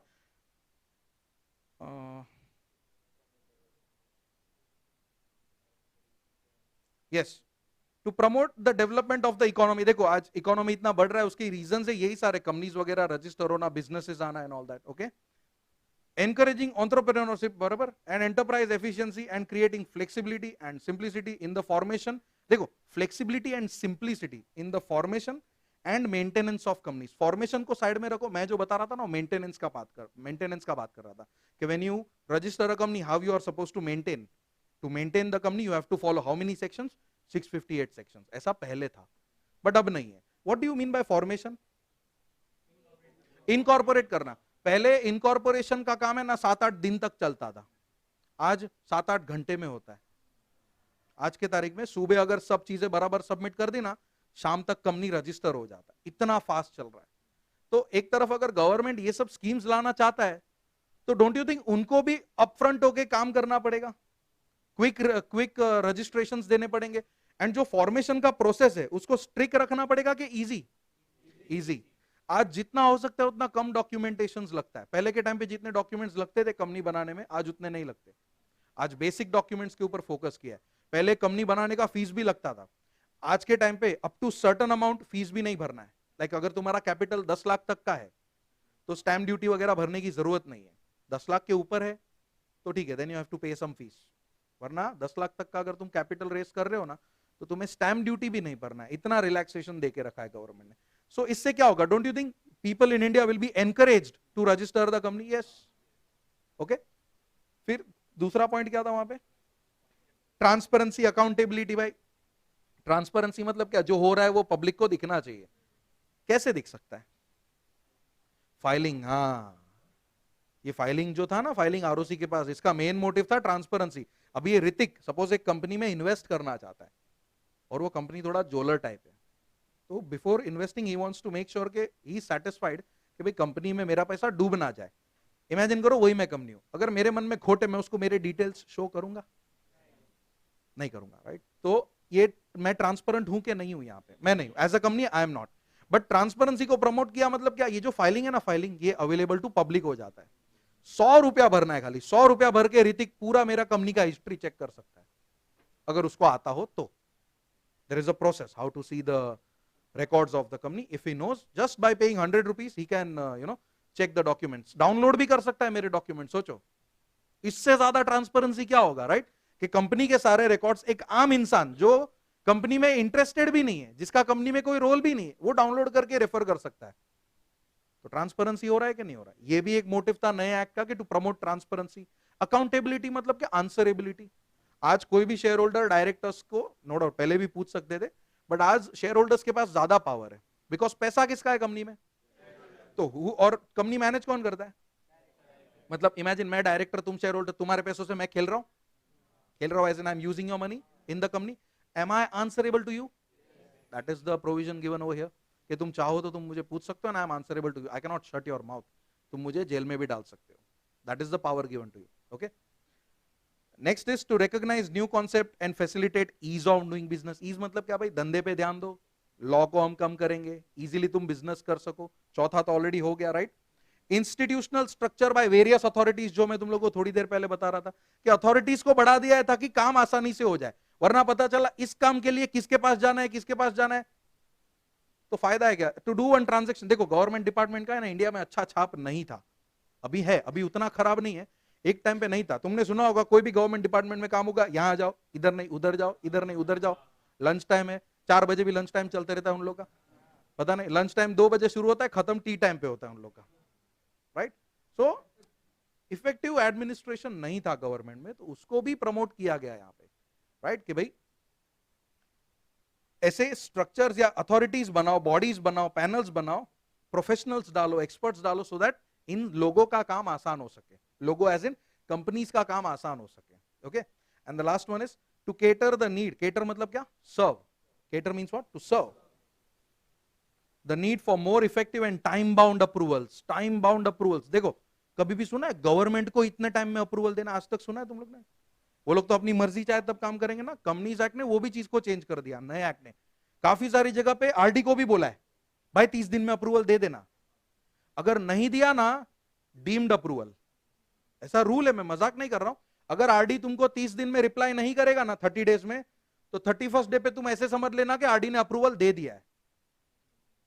अगेन प्रमोट करना है ना अपने को एंटरप्रेन्योरशिप कंपनी को, तो ऐसे रूल्स बनाने पड़ते, वरना अभी वापस पब्लिक मुद्दा उठाएगी कि यार हम लोग तुम्हारे गवर्नमेंट डिपार्टमेंट में ऑर्डर के लिए फॉर्म भरते, तुम्हारा डिपार्टमेंट रिप्लाई नहीं करता, हम काम कैसे करें? पॉसिबल है कि नहीं? सो गवर्नमेंट ने उसको भी सॉल्व कर दिया कि अगर 30 दिन तक रिप्लाई नहीं आता है ना, तुमको जो काम करना है, जो भी एप्लीकेशन था तुम्हारा वो कर लो, we will not ask you any question कि बिना ऑर्डर का तुमने काम कैसे किया। 30 दिन तक खाली वेट करना, हमको 30 दिन का टाइम दो। If you don't reply within 30 days you can do whatever you want, whatever as in fraud word का बात नहीं कर रहा, जो भी ट्रांजेक्शन है वो तुम कर सकते हो, राइट। सो ये कुछ थे needs of this new act, बराबर। ओके, नाउ एक्ट आता कैसे है? एक्ट जो था ना, एक्ट आता कैसे, में लॉन्च कैसे होता है? बिल बिल बिल अभी एक मिनट, सबको बिल पता है? सबको पता है? Is there anyone who does not know what bill is? बिंदास हाथ खड़ा करने का, शर्माने का नहीं, ठीक है? पैसा पूरा भरा है तो बिंदास हाथ खड़ा करने। सी लेट मी टेल यू, कोई शाय फील कर रहा रहेगा, bill is nothing but a draft. जब भी कोई लॉ बनाना होता है ना, कोई लॉ, कोई भी कैटेगरी में लॉ ले लो, एक पहले कमिटी बनाया जाता है। लेट अस से तुम सबका एक कमिटी बनाया मैंने, and I ask you to prepare companies act 2025 example, तो तुम लोग पहले मुझे क्या बना के दोगे? ड्राफ्ट बना के दोगे। Draft in simple language, but in legal language that draft will be called as bill, कि सर ये हमने रेडी किया, this is the final draft. Okay, जो भी हम लोग के मतलब, अभी देखो तुम कमिटी मेंबर्स हो, तुम्हारे ऊपर कोई हेड होंगे, लेट अस से 6-7 जन जो हेड है, तुम उसके अंडर आते हो, तो तुमने एक ड्राफ्ट बनाया, तुमने तुम्हारा ड्राफ्ट बना के हेड्स को दिया, हेड्स ने रीड किया, राइट, कुछ सजेशन दिए, चेंजेस किया, एंड वो ड्राफ्ट फाइनल हो गया। ये ड्राफ्ट एक्ट नहीं है, ये ड्राफ्ट क्या है? बिल है। ये बिल को फिर आगे भेजना होता है ना, वैसे आगे भेजना होता है मतलब क्या? पार्लियामेंट में भेजना होता है। पार्लियामेंट में कितने घर? देयर आर 2 घर्स of parliament, Lok Sabha and Rajya. Very good, चलो, तो यहां दोनों जगह से अप्रूव होना चाहिए, बराबर। सबसे पहले तो लोकसभा से अप्रूवल लो, देन राज्यसभा से अप्रूवल लो, ठीक है? दोनों जगह से अप्रूवल आ गया, बिल एक्ट अभी भी नहीं बनेगा, एक जन का साइन बाकी है, एसेंट, प्रेसिडेंट। प्रेसिडेंट ने अपना एसेंट दे दिया, बिल क्या बन गया? एक्ट, बराबर। वही अपने को फर्स्ट पेज पे दिया हुआ है, डेट्स के साथ दिया हुआ है कि ये बिल कब पब्लिश किया, कब प्रेसिडेंट ने साइन किया, दैट वे, ठीक है? We will see those dates. सबसे पहले देखो बिल कौन से ईयर में रेडी हो गया था? 2012 में रेडी हो गया था, बट एक्ट देखो 2013 है, मतलब उसको ऑलमोस्ट नेक्स्ट ईयर तक खींचना पड़ा, बराबर। देखो this bill was presented in Lok Sabha in which date? 18th December, and Rajya Sabha on which date? 8th August। तो पहले लोकसभा का अप्रूवल आ गया होगा कंसिडरिंग, राइट, देन राज्यसभा का अप्रूवल आ गया होगा, फिर प्रेसिडेंट ने 29th August को एसेंट दिया, और 30 तारीख को कंपनीज एक्ट 2013 लॉन्च हो गया कि भाई there is a new act in the market and that is companies act 2013। But applicable तब से नहीं हुआ था, नेक्स्ट फाइनेंशियल ईयर से एप्लीकेबल हुआ था। एक्ट 13 था, बट एप्लीकेबल 14 से हुआ, 1/4/14। कहने के लिए 13, एप्लीकेबिलिटी 14 से आया था। Okay, right, it almost replaced 60 years old law वगैरह वगैरह जो भी है, ठीक है, जो 56 था, राइट। फिर स्ट्रक्चर हमने देख लिया ऑलरेडी। तुम लोगों को याद है मैंने अभी थोड़ी देर पहले एक पावर के बारे में बताया था, सीजी के पास पावर है कि वो चाहे तो कुछ स्टेट्स में, तो देखो वो नीचे एप्लीकेबिलिटी वाले पार्ट में दिया हुआ है, उसका लास्ट लाइन देखो, 10 companies act 2000 puts an end to the power of CG to exempt companies from the provisions of companies act. मैंने नागालैंड का एग्जांपल लिया था, याद है, और मैं बोल रहा था कि सीजी चाहे तो बोलेगा कि नागालैंड में कंपनीज एक्ट का ये चीज एप्लीकेबल नहीं होगा, बट आज वो सीजी के पास पावर है नहीं, वो इस एक्ट ने सीजी से वो पावर ले लिया, राइट। फिर एडमिनिस्ट्रेशन भी अपना हो गया, अगर देखोगे तो जो मैंने तुम लोग को बताया आरओसी का और आरडी का, उसमें वो ये सारी चीजें बोल्ड में लिखी हुई है, दिख रही है बराबर, जो जोन वोन है सब वहां पे दिया हुआ है, राइट। फिर नीचे नेक्स्ट पैराग्राफ में एनसीएलटी के बारे में भी बोला है, जो मैंने तीसरा कर दिया था, but third one was NCLT. उधर एक नया अथॉरिटी है एनसीएलएटी, अभी ये समझ लेते खाली। कोर्ट का काम क्या था? ऑर्डर देना। उसका काम किसने लिया? मतलब वो भी ऑर्डर दे रहा है। क्या जरूरी है कि एनसीएलटी का ऑर्डर जो आएगा उससे तुम सेटिस्फाई करोगे? नहीं, sometimes you might not agree, तो उस ऑर्डर के अगेंस्ट तुम क्या करते हो? Appeal, like you challenge the order. And challenge करना है तो एनसीएलटी का ऑर्डर किसके पास जाएगा? NCLAT, AT national company law appellate tribunal, very good, right. तो any order given by NCLT if a company is not satisfied, it can challenge the order. Challenge मत लिखना, क्या लिखना है? Appeal. It can appeal against the order to whom? फिर NCLAT कुछ order देगा, फिर उसका ऑर्डर मानना पड़ेगा? जरूरी नहीं है, अगर उसके ऑर्डर से भी तुम एग्री नहीं करते तो लास्ट सुप्रीम कोर्ट का दरवाजा खटखटा सकते हो। फिर सुप्रीम कोर्ट भी नहीं माना तो फिर यूएस के कोर्ट में नहीं जाने का, ठीक है? तो बोलेगा कि मैं, मेरे मम्मी पापा यूएस में रहते, मैं वहां पे जाके अपील करूंगा, नहीं चलेगा, ठीक है। नेक्स्ट इज मीनिंग, जाने दो मीनिंग एसोसिएट। मीनिंग में खाली एक चीज, ये कंपनी वर्ड किधर से आता है ये तो मैं बताना ही भूल गया। पनीर नहीं रे, सबसे पहले तो कौन सा वर्ड है? French, English, German, Latin? It is a Latin word, company. Company, company. Come मतलब क्या? Come together. पनी मतलब? हम लोग हिंदी में बोलते हैं ना, why we do business, why we do धंधा। धंधा मतलब कामकाज क्यों करते हैं, बराबर बराबर बराबर। दो अक्की रोटी, रोजी रोटी, ऐसा हम लोग बोलते हैं ना कि हिंदी। अभी देखो लैटिन में कौन रोटी खाएगा? उधर बोलेंगे रोटी, तो what is roti? We don't know what roti is. तो वहां पे लोग ब्रेड पे जीते। If you go to foreign countries, उन लोग सब्जी के साथ भी ब्रेड खाएंगे। वो कल्चर धीरे धीरे इंडिया में आ रहा है, काफी सारे I have seen some people sabzi with bread, sabzi with pav, ठीक है, पाव भाजी पाव के साथ खाओ, समझ में आता है। Keeping that aside, right. Latin word जो है कंपनी, इससे come means coming together, persons coming together. पनी means having meals, that is bread, having their bread together. तो ये दो लैटिन वर्ड से कंपनी वर्ड बना है, ठीक है। वो मीनिंग में वहां पे दिख जाएगा तुम लोग। और मीनिंग में ना थोड़ा टाइपिंग मिस्टेक, वो पेन हो गया है, there is no pain, it is पनीस, ठीक है। PAINS नहीं है, PANIS है, ठीक है, PANIS। जोर से बोलना पड़ता है।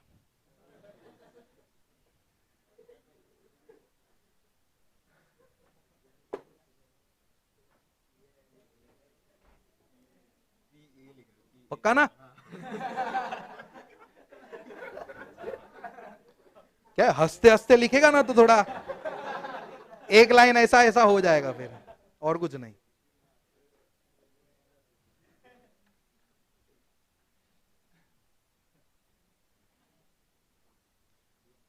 तुम लोग कौन हो? अरे स्टूडेंट्स हो तुम, स्टूडेंट्स तो अभी बने, उसके पहले तुम क्या हो? हाँ वेरी गुड वेरी गुड। कौन बोला? वुमन? कौन बोला? वुमन बोला? ह्यूमन बोला? अच्छा, ह्यूमंस। नेचुरल पर्सन हो तुम लोग, ठीक है, नेचुरल पर्सन हो, राइट, ठीक है। लीगल हो? प्रूफ क्या है? चाहिए उतने बना के देता हूं, बोल। चाहिए उतने खड़े कर देता हूं, बोल।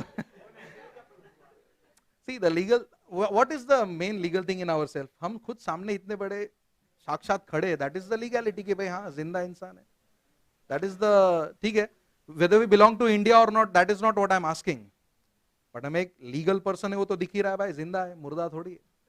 नेचुरल पर्सन हम लोग। ये मैं क्यों बता रहा हूं पता है? क्योंकि इसके बाद आर्टिफिशियल समझना है, बराबर। तुम लीगल पर्सन हो, तुम्हारा पैन कार्ड बन सकता है? हाँ बन सकता है। तुम पे केस हो सकता है? अगर तुम किसी पे केस कर सकते हो, तुम किसी के साथ कॉन्ट्रैक्ट में जा सकते हो कंसिडरिंग 18 हो गए होगे तो। नॉट अ माइनर है? कोई माइनर यहाँ पे? एनीवन? वेरी गुड, चलो कोई बात नहीं। बट फिर भी माइनर का कॉन्सेप्ट तो पता ही होगा. If you are less than 18 then you are a minor. You have to be 18 to enter into a contract. Contract act में पढ़ा था बराबर जिमित सर, बराबर. ठीक है, चलो, वेरी गुड. कंपनी है ना, कंपनी आर्टिफिशियल लीगल पर्सन क्यों कहा जाता है? क्यों नेचुरल नहीं कहते कंपनी को? सीधी सी बात है, जिंदा थोड़ी है, बराबर के नहीं? क्या कंपनी वो नहीं कर सकता जो नॉर्मल इंसान कर सकता है क्या?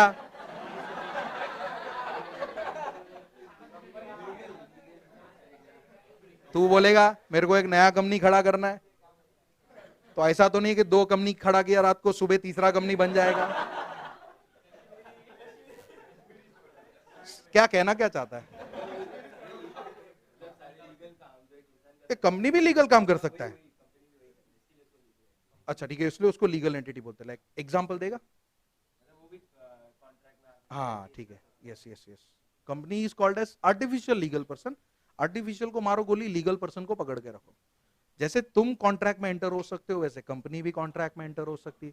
जैसे तुम्हारे पे केस हो सकता है, वैसे कंपनी पे भी केस हो सकता है. जैसे तुम किसी पे केस कर सकते हो, तो कंपनी भी किसी पे केस कर सकती है. तुम तुम्हारे नाम पे एसेट्स खरीद सकते हो, पहले हाँ या ना? तो कंपनी भी खरीद सकती है. सो दैट इज वाई वो काम तो लीगल पर्सन जैसे ही करती है, बट द थिंग इज उसका दिल धक धक नहीं करता, ना ही it can say anything. Okay, कोई बोली होती है, उसके लैंग्वेज होता है कंपनी का नहीं. तो इसलिए कंपनी को क्या कहते हैं? Artificial legal person. यही अपना है ना पहला कैरेक्टरिस्टिक है. If you see on the first page, separate legal entity. Characteristics पे जा रहे हैं हम लोग धीरे धीरे, बातों बातों में ही चैप्टर स्टार्ट हो चुका है. ठीक है, तो ऐसे ही होगा, राइट? सेपरेट लीगल एंटिटी पे हम लोग जा रहे हैं. We don't need to see the book. What do you mean by separate legal entity? एक उसको समझने से पहले थोड़ा है ना हम लोग दूसरे ऑर्गेनाइजेशंस की ओर जाते. समझ रहा है ना यहां तक जो सिखाया वो? पक्का? Let us talk about sole proprietorship. Sole proprietary, इसके बारे में सभी को पता होगा. It has only, let us say मैं वो सोल प्रोप्राइटर हूं, मेरे नाम का एक सोल प्रोप्राइटरी बिजनेस चल रहा है. मैं मर गया. क्या मैं मर गया? तो अब क्या होगा? What will happen to my business? Company नहीं, बिजनेस. हाँ हाँ, वेरी गुड. कौन बोला नॉमिनी? कौन बोल रहा है? हाँ बोलो क्या? लेट अस से माय सन, एग्जांपल, जो है तो नहीं बट एग्जांपल. हाँ मेजर है, मेजर. पहले लेफ्टिनेंट था, कैप्टन, फिर मेजर. 18 plus, okay. मेजर है. चलो, मैं 60 साल का, मेरा बेटा 25 साल का, डन. मैं सोल प्रोप्राइटरशिप चला रहा था और मैं मर गया. Now what? My son will continue. मतलब अगर अगर मैं मर गया तो बिजनेस नहीं बंद हो गया, है ना? यू आर ट्राइंग टू से लाइक दिस. ठीक है, लेट अस कंसीडर हर पॉइंट कि अगर सोल प्रोप्राइटर मरता है तो बिजनेस बंद नहीं होता है, बराबर? यही कहना है ना? ठीक है. Anyone else? उसके बेटे की क्या, मेरे बेटे के नाम पे? मर गया तो दूसरों के साथ रिलेशन बनाएगा, ऐसा है? हाँ, कंपनी नहीं, sole trading. See what happens is, I will ask you one question. नाम क्या आपका? Aparna. You have driving licence? घर पे किसी के पास है ना? किसके पास है? भाई के पास है. You know how to drive Activa वगैरह? चलो सपोज लेट अस कंसीडर तुम्हें आता है. भाई के लाइसेंस पे तुम गाड़ी चला सकते हो? समझा? सो अगर ट्रेडिंग कंसर्न मेरा था ना, तो मेरा बेटा भी उसको नहीं चला सकता. अगर मेरा बेटा उसको चलाना चाहता है तो बिजनेस उसके नाम पे पहले करना पड़ेगा. So the thing is, if I die the business comes to an end. That means there is no separate legal entity. मेरा आइडेंटिटी, मेरा मतलब इंडिविजुअल का आइडेंटिटी, और मेरे ऑर्गेनाइजेशन का आइडेंटिटी जुड़ा हुआ है, सेम है. तो इसलिए मेरे मरने से मेरा बिजनेस भी मर गया. But when we think in the same manner for company, it will change. Now company में है ना, कौन होता है पता? मेंबर. लेट अस से मैं और ऋतिक और ये अपना दियोन और संचित, हम 4 मेंबर है. ठीक है, हम 4 घूमने गए थे थाईलैंड.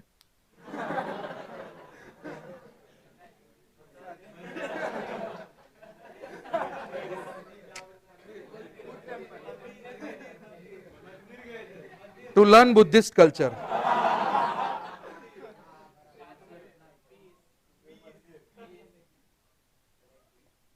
ऋतिक लेके गया था. हम लोग नहीं गए थे, हम लोग को सबके आंख पे पट्टी बांध के फ्लाइट में बिठा दिया। फ्लाइट देख के ही समझ गए थे कि हाँ ये फ्लाइट थाईलैंड की है। जोक्स अपार्ट, बट थाईलैंड गए। पता नहीं उधर ऐसा क्या हुआ हमारे साथ कि हम चारों के चार थाई के लैंड से ऊपर चले गए। Like we died, we all four. उधर हमको माफिया ने पकड़ लिया। इसको तो देख के ही लगता है कि ये स्पाई टाइप है। इसके चक्कर में हम लोग फंस गए। हम लोग सबको शूट एट साइट कर दिया। एग्जाम्पल है, चलेगा ना? मरेंगे तो साथ में, साथ जिएंगे साथ मरेंगे, ठीक है? कोई प्रॉब्लम है तो किसी और को लेता हूं जो मरने के लिए रेडी हो। तैयार है? Meet me after the lecture. मजाक कर रहा हो, वेट मत करना। इधर एक बार मैंने ऐसे ही बोला, वेट कर सर, आपने बोला था मिलने के लिए। मैं बोला आप क्या घर पे आएगा? ठीक है। So we all died. Coming to the point, एक कंपनी था जिसमें हम 4 मेंबर थे। हम लोग चारों के चार वहां पे शूट एट साइट हो गए। Now what will happen to our company? क्या कंपनी मर जाएगा हमारे इसलिए इसको कहा जाता है separate legal entity. That means the identity of the company and the identity of the member जुड़ा हुआ है, जॉइंट है, सेम है, सेपरेट है। समझा? मेंबर के मरने से कंपनी को कुछ फर्क नहीं पड़ता। Why? Because company has its own identity. Company का जन्म होता है, not biologically but through registration. एक बार कंपनी का जन्म हो गया ना, मतलब कंपनी अपने पैरों पे है। मेंबर्स आएंगे जाएंगे, सब कुछ होता रहेगा, लेकिन कंपनी एज इट इज चलता रहेगा। देखो, कंपनी को एग्जिस्टेंस में कौन लाया? न क्या मेंबर? लॉ। बराबर, लॉ, कंपनीज एक्ट ने उसको एग्जिस्टेंस दिया ना। कंपनीज एक्ट के अंदर तुमने रजिस्टर किया तो एग्जिस्टेंस आया। बराबर, तो उसका मरण भी कैसे होगा? जिसको हम लोग वाइंडिंग अप, डिसोल्यूशन बोलते हैं। तो ही वो मरेगी कंपनी, वरना नहीं मरेगी। Like you know Tata, it is how many old years company? अभी क्या 30 है? Tata was first registered in the year 1921। आज टाटा का बहुत बड़ा ग्रुप है। The first company which was registered in the year 1921 it was. ठीक है, 100 साल हो गए कम। तो it was started by Jamshed ji Tata. है, आज जिंदा है वो, चल रहा है टाटा। Yes, members. हाँ बोल भाई, क्या? बोल बोल बोल। अरे डेमोक्रेटिक कंट्री है, बोलना बिंदास।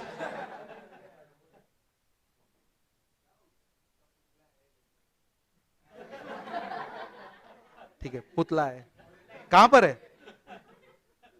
कहां पर है?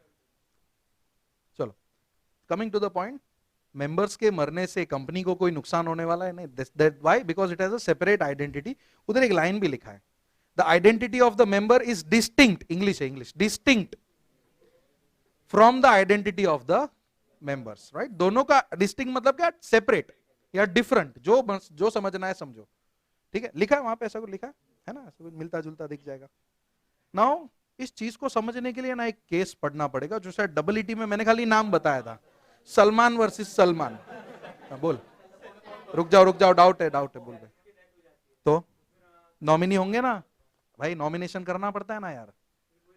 SH13 भरना पड़ता है नॉमिनेशन के लिए, तो नॉमिनी तो होगा ही ना, तो और कोई चांस नहीं है फिर। तो वो अभी सपोज मैं और तू है, दोनों के चिंटुकले पिंटुकले होंगे। बराबर, सब कुछ सही सलामत है तो होप करते हो गई। बराबर के नहीं? तो वो मेंबर बन जाएंगे। राइट? सो क्या एक्चुअल में क्या तुझे लग रहा था कि अगर 2 ही मेंबर है, दोनों मर गए तो ऐसा? तो सेम वही हुआ ना यार, मैं 2 की जगह पे 4 बोल रहा था।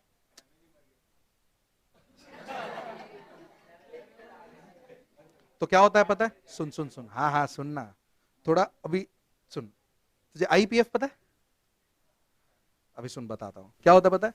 शेयर्स होते हैं, शेयर्स। बराबर, शेयर्स के डिविडेंड होता है। शेयर्स पे डिविडेंड मिलता है। अगर डिविडेंड क्लेम नहीं करोगे ना 7 साल तक, तो तुम्हारा शेयर IPF में चला जाता है। तो तुम्हारे जो शेयर है वो गवर्नमेंट के हो गए। ठीक है, हो गया वैसा। गवर्नमेंट विल टेक अवे दो शेयर्स। पता है तुम लोग को? याद है थोड़ा बहुत? ठीक है, वो बट अभी का वो पार्ट नहीं। इफ किसी को नहीं समझा, ये इग्नोर करना, खाली उसके क्वेश्चन का आंसर था। This is a a proper part in chapter number 6. ये जो क्वेश्चन का मैंने आंसर दिया ना, that is related to chapter 6. तो तब का तब देखेंगे. कमिंग टू द पॉइंट, एक केस है वहां पे, Salomon versus Salomon and company limited. बराबर. देखो, एक तो इंडिविजुअल है एंड एक उसी के नाम का कंपनी है. पहले तुम मुझे बोलो, तुम लोग को तो आंसर पता ही, ये दोनों सेम है क्या अलग है? तभी तो वर्सेस हुआ ना. सेम होता तो वर्सेस हो पाता उनके बीच में? नहीं, दोनों अलग है. Now see what happened in this case, मैं तुम्हें समझाता हूं. ठीक है, थियरी पढ़ने की जरूरत ही नहीं है, ऐसे ही खाली ध्यान दे दो, समझ जाओगे क्यों सेपरेट लीगल एंटिटी है.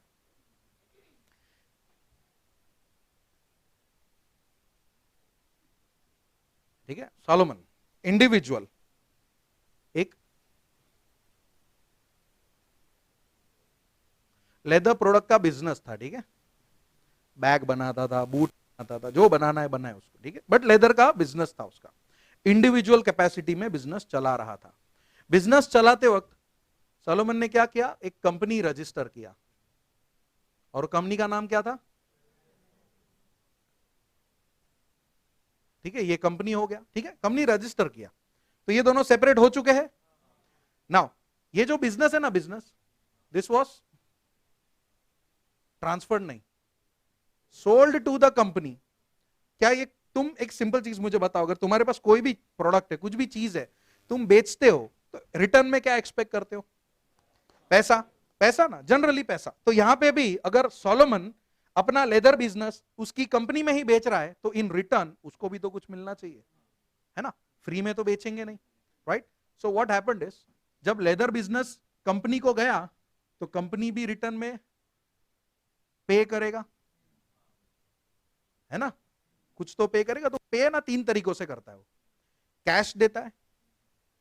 पहले कौन किसको दे रहा है? क्या कंपनी सॉलोमन को दे रहा है, कैश दे रहा है. कुछ इक्विटी शेयर्स दे रहा है और कुछ डिबेंचर्स दे रहा है. इक्विटी शेयर्स तो सुना होगा सब लोग ने. What is debenture? Debenture is a kind of loan for the company. ठीक है, share is not the loan for the company, but debenture is a kind of loan for the company. और loan है, suppose तुम debenture holders हो मेरे, मैं company, तुम मेरे डिबेंचर होल्डर्स, तो तुम मेरे क्या हो? क्रेडिटर्स हो. मतलब do I need to pay you in future? Creditor का मतलब ही वो होता है कि भाई at some point of time I need to pay that money back to you. मतलब मेरे पे कर्जा है. तो जब बिजनेस बेचा ना, तो पेमेंट 3 तरीकों से हुआ था. Cash, debentures and equity shares. Okay,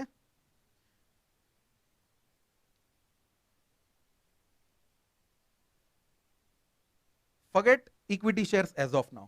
भले ही ट्रांजैक्शन में है, बट फिलहाल भूल जाओ. Forget cash also as of now. Debentures को रखेंगे. नाउ डिबेंचर्स किसने किसको दिए? कंपनी ने सोलोमन को दिए, राइट? तो सोलोमन कंपनी के लिए क्या बन गया? क्रेडिटर बन गया. यहां तक क्लियर है ना सब? सोलोमन फिलहाल कंपनी के लिए क्या बन चुका है? तो यहां पे मैं लिखता हूं सोलोमन क्रेडिटर नंबर 1. ऐसे नंबर 1 फर्स्ट क्रेडिटर बन चुका है. कितने रुपये से बना है वो? तुम लोग अगर बुक में देखोगे तो तुमको बीच में तीनों का बाइफर्केशन दिखेगा. कैश, कैश, शेयर्स और क्या था तीसरा? डिबेंचर्स. कैश कितना, 1 मिनट बोलो जरा. डिबेंचर 10,000, इक्विटी 20,000, है ना? ऐसा कुछ है, बराबर. तो देखो, कैश तो खुद ले लिया, शेयर का कोई लेना देना नहीं है. आज कंपनी के ऊपर कितने रुपए का कर्जा चढ़ चुका है? क्यों? क्योंकि सोलोमन क्या है उसके लिए? क्रेडिटर्स है. Means at some point of time, at some point of time क्या कंपनी ने सोलोमन को 10,000 रुपया देना पड़ेगा? यस. इसलिए सोलोमन क्या बना? Creditor number 1. यहां तक क्लियर हुआ है? पक्का? बिजनेस किसके पास है? किस, अरे करंट इंटरवल हुआ है, बिजनेस किसके पास है? कंपनी के पास है. अभी कंपनी ट्रेडिंग कर रही है, बिजनेस कर रहा है. ट्रेड में तुमने फाइनल अकाउंट्स किया है कभी? फाइनल अकाउंट्स में एक एंट्री होता है सुंदरी क्रेडिटर करके. क्या बोलते हो उसको? मेरे को सन्ड्री पे भरोसा ही नहीं, अपने को सुंदरी पे भरोसा है. सुंदरी क्रेडिटर, ठीक है? और else you can call it as trade creditors. ये होते हैं. कब कब इन लोग का जन्म कैसे होता है? लेट अस से लेदर इसने उधार पे खरीदा, right? Like Solomon and company के लिए फिलहाल लेदर रॉ मटेरियल है, उसने वो लेदर एक पर्सन से खरीदा उधारी पे, तो वो पर्सन क्या बन गया? क्रेडिटर बन गया कि नहीं? सन्ड्री क्रेडिटर बन गया कि नहीं? सो सेकेंड पर्सन यहां पे एक लेटर से एक पर्सन है, वो कौन है? Trade creditors. और ये कौन हो जाएंगे? क्रेडिटर नंबर 2 हो गया। किसके लिए? कंपनी के लिए। ध्यान से, कंपनी के ऊपर 2 क्रेडिटर है फिलहाल। किसको किसको पैसा चुकाना है? एक तो सोलोमन को डिबेंचर का पैसा चुकाना है, दूसरा उधारी पे जो सामान लिया है उसका पैसा चुकाना है। दिया नहीं है फिलहाल, देना है। चल रहा है बिजनेस, चल रहा है बिजनेस, चल रहा है बिजनेस। सडनली कंपनी गया बहुत बड़े लॉस में। लॉस हुआ तो सबसे पहले टेंशन में कौन आएगा?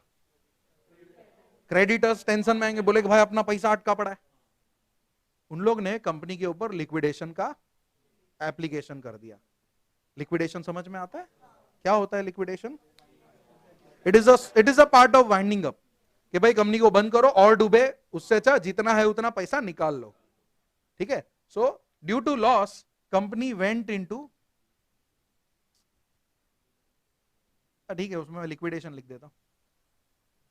और लिक्विडेशन में क्या होगा? Assets will be sold and liabilities will be paid. खाली एक चीज, ये जो ट्रेड क्रेडिटर्स थे ना, ये 8,000 के थे। मतलब इनको कितना चुकाना था? 8,000। और सैलोमन को कितना चुकाना था?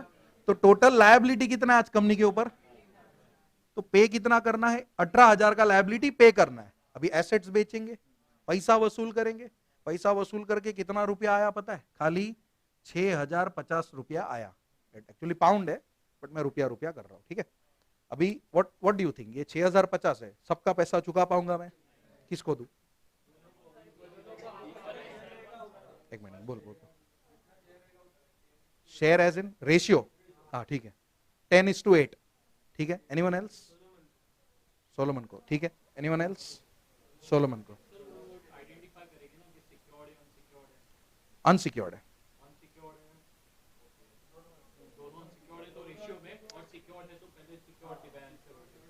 देख, सिक्योर्ड होता तो पेमेंट की उसको जरूरत थी। सिक्योर्ड होता तो डर होता क्या क्रेडिटर को? नहीं। डर कब होता है? बराबर के नहीं? सिक्योर्ड का कॉन्सेप्ट समझो तुम लोग। इवन इफ कंपनी लिक्विडेट हो जाता है, लेट अस से तुम सब क्रेडिटर हो, तुम सब के लिए मैंने ये टीवी सिक्योर करके रखा हुआ है, तो तुम्हारा पैसा तो तुमको टीवी से मिलेगा ही, चाहे किसी का पैसा मिले या ना मिले। टीवी तो तुम्हें टेंशन होगा ज्यादा। टेंशन किसको होता है? जो अनसिक्योर्ड होता है, वो जो अपने ट्रेड क्रेडिटर्स है, राइट? उन लोगों को लग रहा था कि यार पूरा पैसा नहीं मिलेगा, बट जब भी कंपनी लिक्विडेट होता है ना, तो there is a order of payment.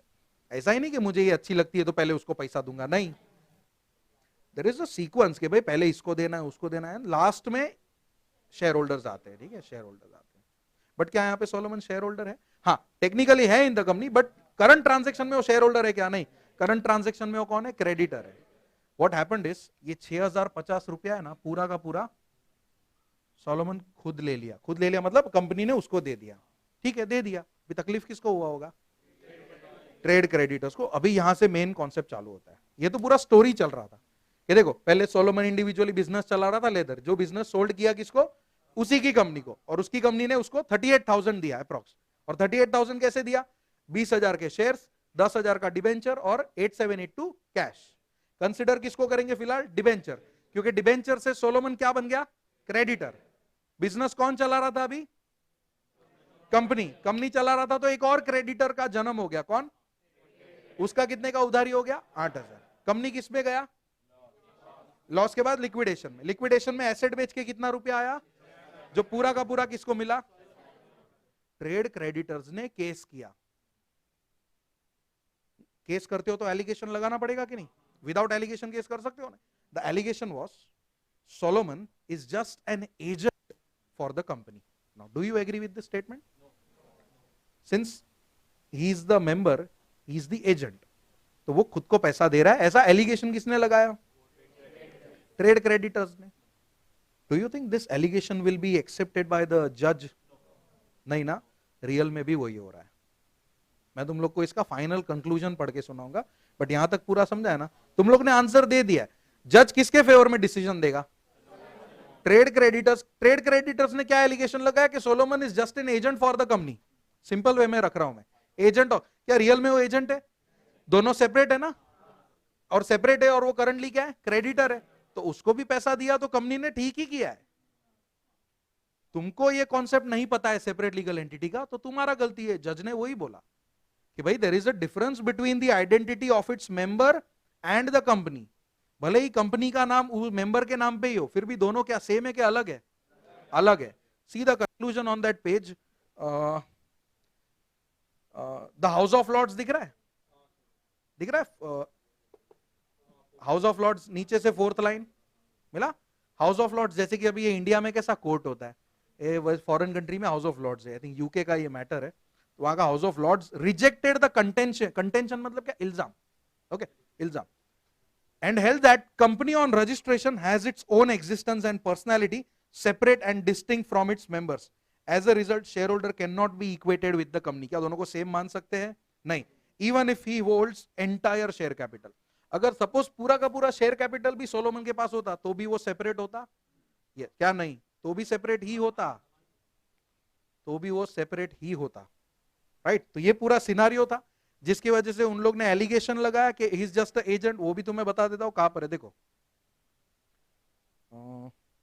If you सी, वो 60-50 पाउंड दिख रहा है, उसके लाइन, उसके ऊपर लाइन में देखो।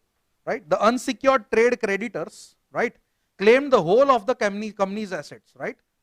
जबकि उन लोग गलत कर रहे थे, क्योंकि सोलोमन को देखो सिक्योर्ड देके रखा था, तो प्रायोरिटी तो सिक्योर्ड को ही मिलने वाली है, बराबर क्या नहीं? As I told you, tension में क्रेडिटर्स आ गए थे, तो उन्होंने केस कर दिया। Trade creditors claim whole of the asset. Asset बेच के कितना रुपया आया? 60-50 pound. on the ground that company was a mere agent for Solomon and thus they were entitled to payment of the debts in priority. Solomon को नहीं, हमें priority दो, ये उनका एलिगेशन था एजेंसी का रिलेशन दिखा के। बट क्या रियल में एजेंसी रिलेशन है उनके बीच में? नहीं। इसीलिए जज ने क्या बोला? There is a difference between the identity of the company and the identity of the member.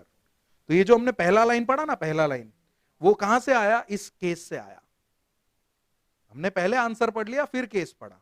Right? The thing is, जो अपने को स्टेटमेंट था that the identity of the company is distinct from the identity of the members, एक line को समझने के लिए ये केस समझा हमने। समझा? पूरा गया दिमाग में एवरीवन? कोई डाउट? पक्का? नेक्स्ट, उसके नीचे भी अभी भी सेपरेट लीगल एंटिटी चल रहा है। एक्सपीरियंस के बारे में बोला है। अगर तुम कल को सीएस बन जाओगे, राइट, जब भी डेफिनेटली बन ही जाओगे, जब भी तुम सीएस बनोगे, एज अ सीएस तुम फ्रेशर रहोगे, है ना? आर्टिकलशिप सब करके फ्रेशर ही कहलाओगे, ठीक है? Articleship is not counted as an experience, तो तुम फ्रेशर कहलाओगे। तुमने लेटेस्ट से 3-4 साल एक कंपनी में काम किया, फिर तुमने जंप किया दूसरे कंपनी में, will that 3-4 years be counted as your experience? Yes.